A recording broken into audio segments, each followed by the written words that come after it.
الحمد لطه والصلاة والسلام على طه وعلى آل طه وعلى أصحاب طه أما بعد فأعوذ بالله من الشيطان الرجيم بسم الله الرحمن الرحيم والطور وكتاب مسطور صدق الله العظيم وبلغنا رسوله النبي الكريم الأمين ونحن على ذلك لمن الشاهدين والشاكرين والحمد لله رب العالمين۔ حمد و ثنا کے بعد جیسا کہ معلوم ہے کہ تربیت اولاد کے سلسلے میں ہمارے سلسلہ وار خطابات کا سلسلہ جاری ہے، اور آج اس سلسلے کا چھٹا خطاب ہے۔ اولاد کی تربیت کے جہاں اسلام نے مختلف طریقے اور ذرائع بتائے، وہاں ان ذرائع میں سے ایک ذریعہ اور ان طریقوں میں سے ایک طریقہ نماز بھی ہے۔ تربیت الاطفال یا تربیت الاولاد بالصلاۃ، نماز کے ذریعے سے اور نماز سے اولاد کی تربیت۔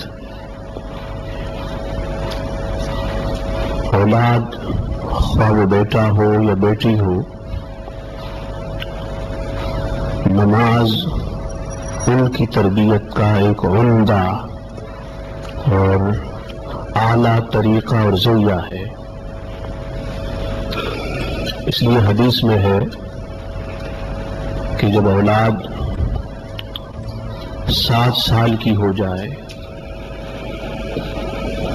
تو انہیں کہا جائے کہ وہ نماز پڑھے۔ مطلب یہ ہے کہ نماز ان کو 7 سال سے پہلے سے سکھانی چاہیے۔ جب وہ بولنے لگے 2 سال کی ہو جائیں تو آہستہ آہستہ ثنا، پھر سورہ فاتحہ، پھر ایک اور سورت، پھر رکوع کی تسبیحات، سجدے کی تسبیحات، التحیات، تشہد، درود ابراہیمی، ایک آدھ دعا انہیں سکھا دیں، اور 7 سال 6 سال کی عمر تک ان کو تیار کر کے کہ وہ نماز پڑھنے لگے۔ 10 سال کی ہو جائیں پھر بھی نماز میں پڑھیں تو اولاد کو ہاتھ سے آہستہ آہستہ مارا جائے تاکہ وہ نماز کی طرف راغب ہو اور نماز پڑھنے لگے۔ نماز کے اندر اولاد کی تربیت مختلف زاویوں سے ہے اور مختلف اعتبارات سے ہے۔ عربی زبان میں نماز کو صلاۃ کہا جاتا ہے، اور صلاۃ کا مادہ اور اس کا روٹ صاد، لام، واو یا الف جو لکھا جاتا ہے یہ ہے، اور اس روٹ کا مادے کا استعمال مختلف شکلوں میں ہوتا ہے، مختلف معنی میں ہوتا ہے۔ ان معنی میں سے ایک معنی ہے دعا، سپلیکیشن۔ نماز دعا ہے اور نماز میں دعا ہے۔ جب بچہ نماز پڑھتا ہے تو نماز کا ایفیکٹ اور نماز کی دعاؤں کا اثر اس بچے پر ہوتا ہے. اس طرح صلاۃ کا ایک معنی تعظیم ہے، رسپیکٹ. جو بچہ نمازی ہوتا ہے، نماز پڑھتا ہے، تو نماز اسے ادب سکھاتی ہے، نماز اسے رسپیکٹ سکھاتی ہے. ادب اللہ کا، اللہ کے رسول کا، قرآن کا، مذہب اسلام کا، ماں باپ کا، ہر بڑے کا. سو اگر آپ چاہیں کہ اولاد باادب ہو جائے اور رسپیکٹ فل ہو جائے تو آپ ان کو نمازی بنائیں. جب نماز بچہ پڑھے گا تو وہ خود بخود باادب ہو جائے گا. ان معنی میں سے ایک معنی آگ جلانا بھی ہے اور آگ میں جانا بھی ہے. نماز یہ بھی عشق الہی اور عشق مصطفی کی آگ ہے. جب انسان نماز پڑھتا ہے تو اس کا مطلب یہ ہے کہ وہ اللہ کی محبت کی آگ جلاتا ہے، اور اللہ کی محبت کی آگ جلا کر خود پھر اس عشق اور محبت کی آگ میں جاتا ہے اور جلتا ہے. تو جب اولاد نماز پڑھے گی تو انہیں محبت ہوگی اللہ سے، اللہ کے رسول سے، ماں باپ سے اور ہر نیک صالح انسان سے. نماز سے خود بخود عشق پیدا ہوتا ہے کہ نماز صلاۃ کے معنی ہی آگ کے ہیں، عشق کے آگ میں جانے کے ہیں، عشق کے آگ میں جلنے کے ہیں. اور عربی زبان میں ایک معنی اس کا لکڑی کو سیدھا کرنا بھی ہے. لکڑی ٹیڑھی ہوتی ہے، اس کو آگ میں ڈالتے ہیں تو اس سے وہ سیدھی ہو جاتی ہے. تو اگر آپ چاہیں کہ اولاد سیدھی ہو جائے اور سیدھے راستے پر آ جائے، نیک اور صالح ہو جائے، تو آپ کو چاہیے کہ آپ اولاد کو نماز پہ لگا دیں. نماز خود بخود ان کو سیدھا بنا دے گی، نماز خود بخود ان کو اچھا بنا دے گی. اور ایک معنی صلاۃ کے وہ تحریک کے بھی ہیں، ہلنا. تو جب بچہ یا کوئی شخص نماز پڑھتا ہے تو اس کی روح عشق الہی میں اور محبت الہی میں ہلتی ہے، تڑپتی ہے، مچلتی ہے. اور صوفیہ نے اس کی مثال بیان کی سیدنا یوسف علیہ السلام سے. دنیا میں روح اور جسم کی ایک ایگزامپل اور اس کی ایک مثال جو صوفیہ اور عرفاء نے بیان کی. جسم جو ہمارا ہے اور جو روح ہے ہماری، اس کی اگزامپل اور مثال ایسی ہے جیسے مصر، ایجپٹ اور یوسف علیہ السلام. مصر وہ ایک جسم ہے، ایک باڈی ہے، اور اس مصر میں سیدنا یوسف علیہ السلام ایک روح ہے، سول ہے وہاں کے.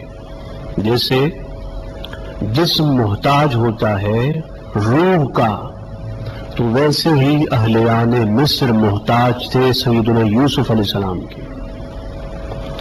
جیسے جسم عاشق ہوتا ہے روح پر، روح کے حسن پر، روح کے جمال پر، ویسے ہی اہلیان مصر عاشق تھے اور شیدا تھے سیدنا یعقوب علیہ السلام پر. لیکن یعقوب علیہ السلام کا عشق کسی اور سے تھا، ان کا تڑپنا، ان کا مچلنا وہ کسی اور کے لیے تھا۔ وہ تھے صاحب کنعان، ساکن کنعان، ان کے والد سیدنا یعقوب علیہ السلام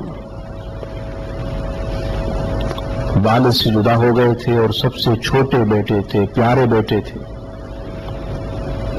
اور کئی سال ہو گئے والد کے فراق میں، والد سے جدا ہوئے۔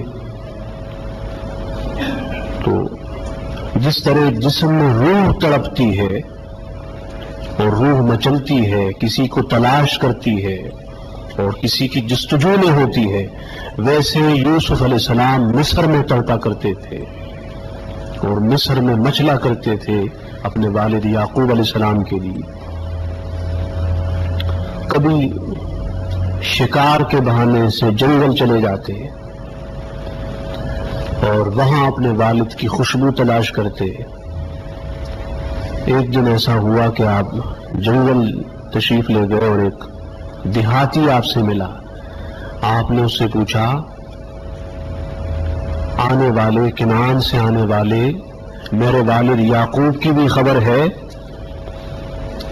تو انہوں نے سیدنا یعقوب علیہ السلام کا جب تذکرہ کیا تو یوسف علیہ السلام اس وقت گھوڑے پہ سوار تھے، بے ہوش ہو کر گھوڑے سے زمین پر گر پڑے، اس لیے کہ یوسف روح کے مانند تھے، روح کی طرح تھے، مصر جسم کی طرح تھا۔ تو یوسف کسی اور کی محبت میں، کسی اور کے عشق میں تھے، ان کے لیے تڑپا کرتے تھے، مچلا کرتے تھے اور بے ہوش رہے۔ اس دوران انہیں اپنی خبر تک نہ رہی، احساس اور شعور و ادراک تک نہ رہا۔ یہی مثال مومن کی ہے۔ مومن، یوں سمجھ لیں مومن کا جسم یہ مصر ہے اور مومن کی روح یہ یوسف ہے۔ جیسے یوسف کو کسی کی تلاش تھی تو ویسے انسان کی روح کو بھی کسی کی تلاش ہے۔ جیسے یوسف علیہ السلام سیدنا یعقوب صاحب کنعان کے لیے تڑپا اور مچلا کرتے تھے، تو اس طرح یہ روح بھی کسی کے لیے تڑپتی اور مچلتی ہے۔ اور جب مومن نماز پڑھتا ہے تو یہ نماز اس پیغام لانے والے شخص کی طرح ہے جس نے سیدنا یوسف علیہ السلام تک سیدنا یعقوب علیہ السلام کا پیغام پہنچایا۔ جب انسان نماز پڑھتا ہے تو کچھ خبر خالق کنعان کی ہو جاتی ہے، وہاں یعقوب تھے اور یہاں اللہ ہے اور مصطفیٰ ہے۔ روح کو کچھ خبر ہو جاتی ہے، کیونکہ نماز ابتدا سے لے کر اللہ اکبر سے لے کر سلام تک یہ خدا کی باتیں ہیں اور مصطفیٰ کی باتیں ہیں۔ تو جب مومن نماز پڑھتا ہے تو اس کی روح کو اس کے محبوب کے بارے میں بتایا جاتا ہے، اور کبھی ایسا ہوتا ہے کہ وہ نماز پڑھتے پڑھتے بے ہوش ہو جاتا ہے، نماز پڑھتے پڑھتے اس سے اپنا ہوش نہیں رہتا۔ تو لوگوں، اولاد کو ایسے بناؤ جیسے مصر تھا، جیسے ایجپٹ تھا، یوسف علیہ السلام کے دور اور دور خلافت اور دور اقتدار کا، اور اولاد کی روح کو ایسے بناؤ جیسے خود یوسف تھے، جیسے جس میں یوسف میں روح تڑپا کرتی تھی۔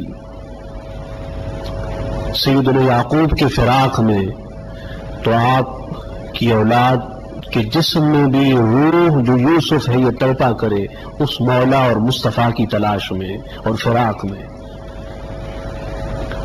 اور نماز پھر اس کی خبر ہے، اس کی ایک خبر ہے، اس کی ایک انفارمیشن ہے، یار کی باتیں ہیں کہ جس میں فنا ہو کر عاشق پھر کبھی کبھی بے ہوش بھی ہو جاتا ہے۔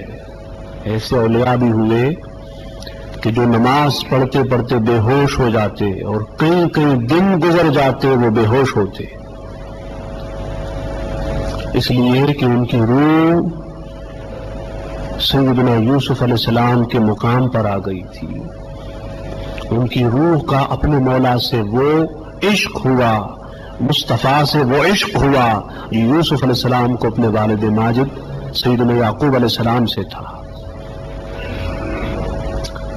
حدیث پاک میں ہے، حضور السلام نے فرمایا، کنز العمال میں حضرت ابو امامہ نے روایت کیا کہ اذا قام العبد الى الصلاة فتحت له ابواب السماء وكشفت له حجب بینہ وبین ربہ، کہ جب انسان نماز پڑھتا ہے اور نماز کے لیے کھڑا ہوتا ہے، قیام میں ہوتا ہے، تو اس کے لیے آسمانوں کے دروازے کھل جاتے ہیں اور جتنے پردے اس کے اور اس کے رب کے درمیان ہیں وہ اٹھا لیے جاتے ہیں۔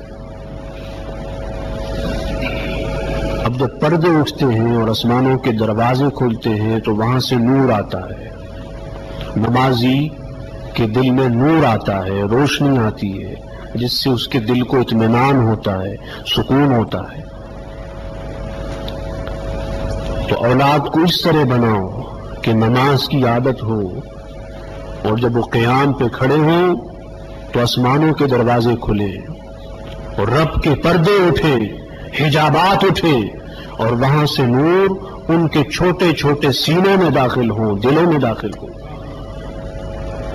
جب اولاد کے دلوں میں نماز کا نور ہوگا، محبت خدا اور محبت الہی، محبت مصطفی، محبت اولیاء کا نور ہوگا، تو وہ اولاد کبھی گمراہ نہ ہوگی اور وہ اولاد کبھی بے ادب نہیں ہوگی، وہ اولاد ہمیشہ باادب ہوگی۔ روض الریاحین میں سیدنا ابو الفرح الجوزی کان من کبار اولیاء اللہ، یہ بڑے عظیم اولیاء میں سے ہوئے ہیں، انہوں نے بتایا کہ رمضان کا مہینہ قریب آیا، جیسے آپ کے ہاں بھی اب شعبان ہے پھر رمضان ہے، تو انہوں نے سوچا کہ رمضان کے لیے کسی لونڈی کو، فیمیل سلیو کو خریدا جائے تاکہ رمضان میں کھانا وغیرہ وہ بنوایا کرے، خدمت کیا کرے۔ بازار گئے، بازار میں لونڈی ملی، کنیزہ ملی، سستے داموں، خریدی۔ فرمایا کہ جب ہم نے اس کی شکل کو دیکھا، صورت کو دیکھا، تو ایسا لگ رہا تھا کہ وہ کسی کے عشق میں جل گئی ہے۔ جیسے میں نے بتایا کہ صلاۃ کے ایک معنی آگ میں جانے اور جلنے کے بھی ہیں، تو جو لوگ نمازی ہوتے ہیں اور جن کی نماز سنت کے مطابق ہوتی ہے، پھر ان کا چہرہ اس طرح نظر آتا ہے بعض اولیاء کا جیسے یہ آگ میں جلے ہوئے ہوں، عشق خدا، عشق مصطفیٰ کی آگ میں جلے ہوئے ہوں۔ تو بہرحال انہوں نے بتایا کہ شکل سے لگ رہا تھا کہ وہ کسی کے عشق میں جلی ہوئی عورت ہے۔ اس کو گھر لے آئے، دن گزر گیا، رات آئی، اور رات جب سب سو گئے اور ہر سو تاریکیاں چھا گئیں، تو وہ خاتون، وہ کنیزہ اٹھ کھڑی ہوئی قیام کے لیے۔ پہلی رکعت میں پوری سورہ بقرہ، دوسری میں پھر سورہ آل عمران، پھر سورہ نساء، یہاں تک کہ ایک ایک رکعت میں قرآن کی ایک لمبی لمبی سورت پڑھتی گئی، یہاں تک کہ وہ سورہ ابراہیم تک جا پہنچی۔ اور جب سورہ ابراہیم تک جا پہنچی تو سورہ ابراہیم میں اللہ جل مجدہ کے عذاب کی آیات تھی کہ جہنم کا عذاب ایسا ہوگا، اس کا عذاب ایسا ہوگا، جہنم میں یہ عذاب ہوگا، یہ عذاب ہوگا۔ وہ عورت پڑھتی چلی گئی اور روتی چلی گئی، تاں کہ اس کی چیخیں نکلی، وہ بے ہوش ہو کر زمین پہ گری، اور یہ جب قریب پہنچے اسے اٹھانے کے لیے، دیکھا کہ اس کی روح نکل چکی تھی۔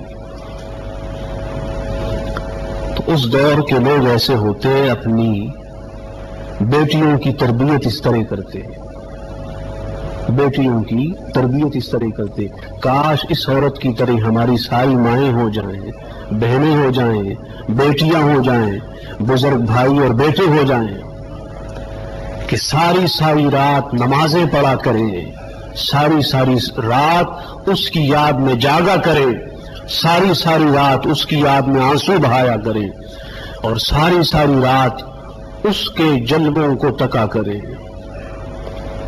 اب میں آپ سے ایک سوال کرتا ہوں کہ اگر اس کنیزہ کی تربیت اس کے ماں باپ ایسا نہ کرتے تو کیا وہ ایسا ہوتی؟ کیا وہ یہ مقام پاتی؟ تو لوگوں آغاز اپنی اولاد کی تربیت کا کرے نمازوں سے. اور یہاں ایک چھوٹا بچہ ہے, شاید 5-6 سال کا ہوگا, چھوٹا سا ہے, مجھے نام نہیں آتا, اس کے والد اس کو لے کے آتے ہیں, قاری صاحب بھی جانتے ہیں ان کو.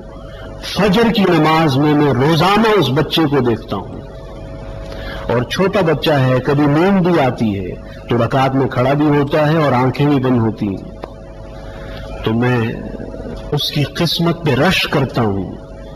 کئی وہ نوجوان جو فجر میں سو رہے ہیں, کئی وہ بوڑھے ہمارے بزرگ جو فجر میں میٹھی نیند سو رہے ہیں, اور نوجوانوں اس بچے سے سبق لو کہ وہ بچہ ہو کر 5-6 سال کا ہو کر فجر کی نماز میں پابندی سے جامع مسجد میں آتا ہے, باقی نمازوں میں تو آتا ہی ہے. اتفاق سے نہ مجھے اس کے والد کا نام آتا ہے, نہ اس بچے کا نام آتا ہے. تو کاش ہر والد ایسا ہو جائے, کاش ہر ماں ایسی ہو جائے کہ جب سحر صبح کے وقت خود بھی اٹھا کریں تہجد کے لیے اور اولاد کو بھی اٹھایا کریں. پھر دیکھیں کہ اولاد کیسے ادب نہیں کرتی, اولاد بات کیسے نہیں مانتی. اگر آپ اولاد کو اس راستے پہ چلائیں گے تو وہ ادب بھی کرے گی, بات بھی مانے گی, نیک و صالح بھی ہوگی. اولاد کو بگاڑنے والے ہم ہیں, اولاد کو خراب کرنے والے ہم ہیں. اولاد کی تمام تر ذمہ داریوں کے ذمہ دار ہم ہیں. لوگوں, خدا کے لیے آج کا خطاب سننے والوں, آج سے اولاد کی تربیت کا آغاز شروع کر دو, نمازوں کے ذریعے سے, سجدوں کے ذریعے سے, رکوع کے ذریعے سے, تاجدار کائنات پہ درود و سلام کے ذریعے سے.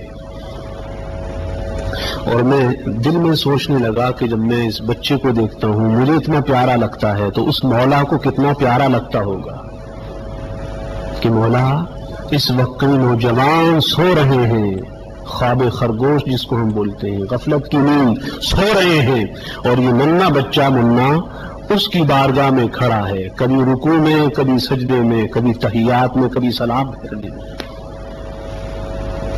تو میں بتا یہ رہا تھا, اور حدیث پاک میں حضور السلام نے فرمایا صحیح مسلم میں کہ ان اقرب ما یکون العبد من ربہ وہو ساجد, کہ انسان سب سے زیادہ اللہ کے قریب اس وقت ہوتا ہے جب وہ سجدے میں ہوتا ہے.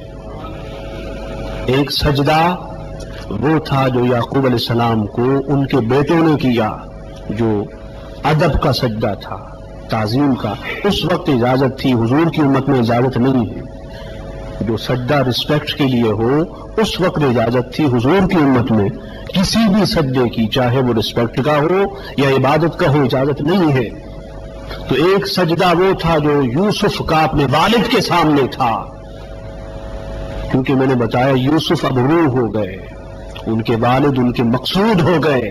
اور ایک سجدہ وہ ہے جو روح انسان کا بارگاہ خدا کے سامنے ہے. جو سکون وہاں تھا وہ سکون یہاں ہے, جو اطمینان وہاں تھا وہ اطمینان یہاں ہے, جو نور وہاں تھا وہ نور یہاں ہے, جو فیضان وہاں تھا وہ فیضان یہاں ہے. اللہ جل مجدہ ہمیں ان باتوں پہ عمل کی توفیق عطا فرمائے, اور ہماری اولاد کو اور ہم سب کو نمازی بنا دے. مولا کاش وہ دن آئے کہ فجر کا وقت ہو اور مسجدیں جوانوں سے پر ہوں, مسجدیں نمازیوں سے پر ہو, اور فجر کی اذان میں ایسا لگے کہ شاید ظہر کی اذان ہے. جب اذان فجر ہو تو لوگ اس طرح آئیں جیسے ظہر کی اذان ہو, فجر کی نماز ہو تو ایسا لگے جیسے ظہر کی نماز ہے. وما علینا الا البلاغ. صلوا صلاة سنة رسول الله.